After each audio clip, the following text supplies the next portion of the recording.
Kwa jina ninaitwa Zaina Liandala, ni mkazi wa hapa katika kituo hicho. Kituo hicho kukamilika tutanufaika mambo mengi sana, kwa sababu mwanzo tulikuwa tuna shida. Kwa mfano barabara zetu hizi ni mbovu, tunakuwa tunaenda tunapata shida, muda mwingine wajawazito wanapata tabu ya operation hamna, lakini hapa tunafurahi kwa sababu kumtatuwekea operation, na pia hospitali yetu tunaiona ni nzuri. Kwa kweli tunashukuru Mungu kwa hilo. Serikali yetu tunaishukuru kwa hilo. Unakuta usafiri labda 200,000 usiku umetokea hivyo mnaambiwa 200,000, au kama vipi una hela utafute gari la abiria, mjamzito upande gari la abiria uende, na hiyo ni changamoto kubwa sana. Unakuta mtu anajifungulia katika gari la abiria, sio vizuri kabisa. Stella Mdindikasi.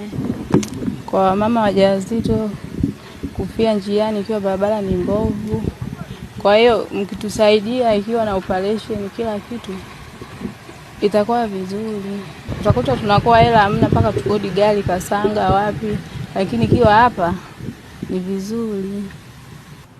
Naitwa Dr. Fred Kijakolacha, ni mganga mkuu.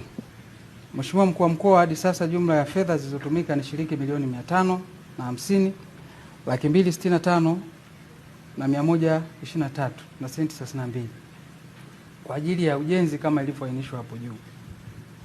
Kiasi salio ni shilingi milioni 19,734,876.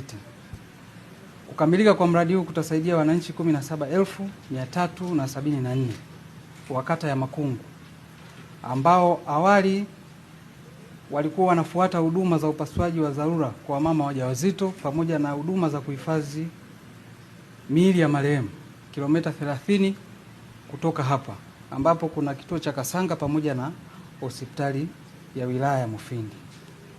Changamoto katika mradi huu, Mheshimiwa Mkuu wa Mkoa, ilikuwa ni kuongezeka kwa gharama za ujenzi kutokana na jiografia ya eneo, lakini pia umbali wa upatikanaji wa vifaa vya ujenzi.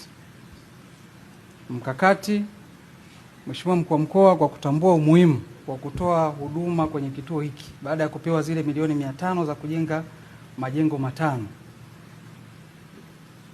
halmashauri iliweza kuongeza shilingi milioni 70, lakini milioni hizi 70 ziliongezwa mahususi kwa ajili ya ujenzi wa kichomea taka, kujenga mnara wa maji, kuingiza umeme katika majengo yote na miundombinu ya maji ya nje, ili tuweze kuanza kutoa huduma katika jengo hili. Kwa siku ya leo tumetembelea miradi ambayo ina thamani ya zaidi ya shilingi bilioni 1 na milioni 15. Na Mungu akitubariki, kesho tutaendelea kukagua miradi mingine.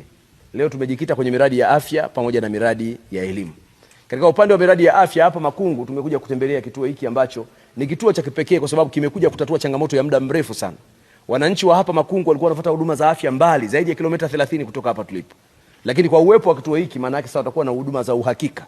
Na hasa changamoto ya uhifadhi wa mwili, ambapo ilikuwa mtu akifariki hapa uhifadhi wa mwili ulikuwa ni changamoto kweli kweli.